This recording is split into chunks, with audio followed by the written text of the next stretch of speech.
Hey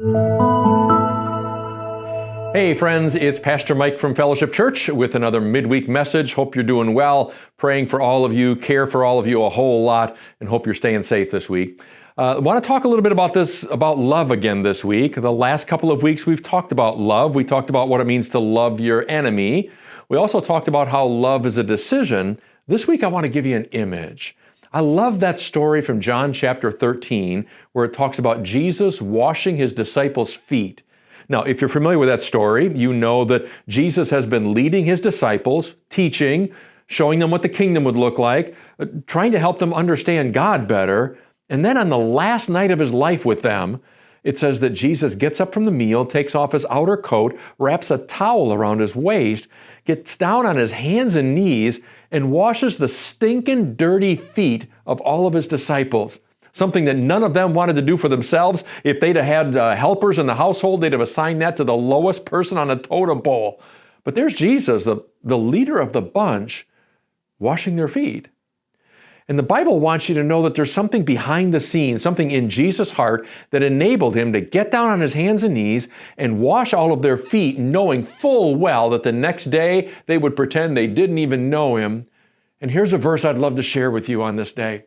It comes out of John chapter 13. It's before Jesus washed their feet. It says, having loved his own who were in the world, that is the disciples, Jesus now showed them the full extent of his love. There's something I want you to see about love here today, and that is that for Jesus, he had spent years telling his disciples about how much God loves them and how much they are to love each other. But near the end of his life, when he wanted to make sure that point was rock solid in their hearts, it came time for him to show them. Because friends, love is always something that we have to show other people. Now, a few weeks ago, when we talked about loving enemies, it's one thing to say, I probably ought to love people who oppose me and love the people who don't like me. It's one thing to say that while you're sitting in front of your computer watching a video. It's something else to say, and here's how I'm going to live that out. Why? Well, because love is always something that's shown.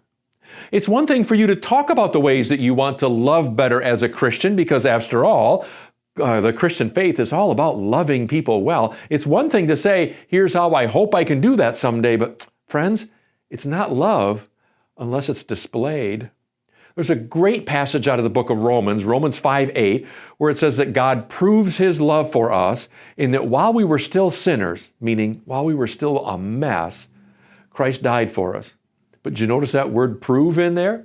God proves his love. Why? Because love is supposed to be proven. It's supposed to be showed.